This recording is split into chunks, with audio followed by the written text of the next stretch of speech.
श्रीमान, आपका विवादन। रेनाल्डो। हाँ रेनाल्डो, हम तुम्हारी तो प्रतीक्षा कर रहे हैं। इन लोगों की थैली तो मेरे लड़के को दे दूंगा श्रीमान।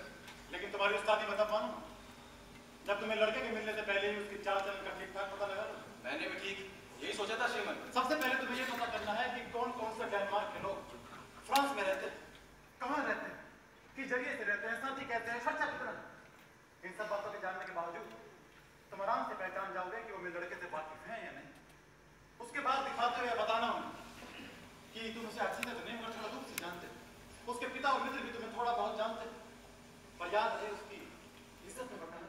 जैसे कि जुआ खेलना, यही ना तो मतलब। शराब पीने, लड़ने झगड़ने, झूठी सौगंध खाने की आदत है, सब कुछ कह सकते। लेकिन इससे तो उनकी इज्जत पर दाग लगेगा। नहीं रेनाल्डो नहीं, इल्जाम लगाते वक्त उसमें ज्यादा जोर मत दे। मेरा मतलब है कि खामी को इस खूबी से बताओ कि सुनने वाला बस यही समझे कि वो ज्यादा आजादी पाने के लालच में बह गया है, और वैसे भी अक्सर नौजवान इसका शिकार हो जाते हैं।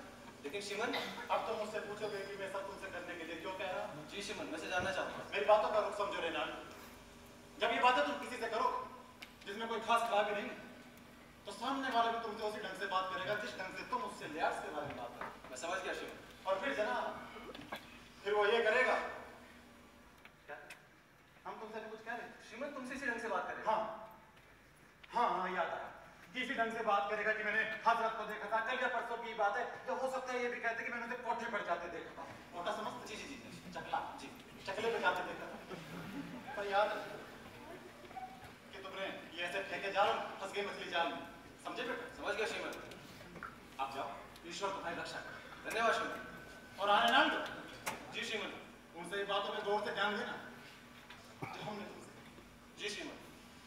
ओफेलिया, हमारी प्यारी बेटा, हमारी आप इतनी उदास क्यों? पिताजी, पिताजी मैं बहुत डरी हुई हूँ। किसी ने तुमसे कुछ कहा? हमें बताओ।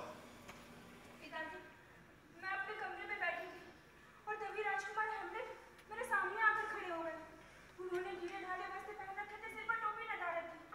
मैंने मुझे जो फीते के नीचे लटक रहे थे, और पिताजी उनका चेहरा पीला पड़ा था और आंखों में दर्द भरा था, मानो जैसे नर्क से कोई रूह छूट खड़ी हो। इस पागलपन का कारण तो तुम्हारा प्रेम है ओफी। मैं कुछ नहीं जानती पिताजी। उसने तुमसे कुछ कहा? नहीं, मेरी कलाई जोर से पकड़ी और मुझे ऐसे घूरकर देखा जैसे वो मेरी शक्ल खींचना चाह रहा हो। वो बड़ी देर तक वहीं खड़े रहे और मेरा हाथ झटका। 3 बार मुझे ऊपर से नीचे तक देखा और एक दर्द भरी आंख खींची, और पिताजी मेरा हाथ छोड़कर सिर घुमाकर दरवाजे से निकल गए। अंत समय तक उनकी आंखें मुझ पर ही टिकी हुई थी। ये तो प्रेम का पागलपन है।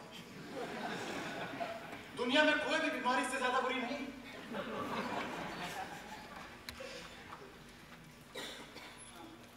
पर क्या तुमने कभी कोई से बड़ा उत्तर दिया था? नहीं पिताजी, मैंने राजकुमार हेमलेट से कभी कुछ नहीं कहा, मगर हाँ, आपके ही कहने पर मैंने उनसे कहा था कि वो मुझे कोई पत्र ना भेजे और ना ही मुझसे मिलने आए। इसी बात ने तो उसे पागल बना दिया। मैंने भी अपनी गलत फहमी के चलते राजकुमार हेमलेट को ठीक न समझा। लानत है ऐसे संदेह पर, लानत है। हम बूढ़े लोग भी अपने आप को अधिक चतुर समझते हैं। आओ बेटी, इस पर हम राजा से बात करेंगे, इससे पहले कोई और भी पक्की याद नहीं।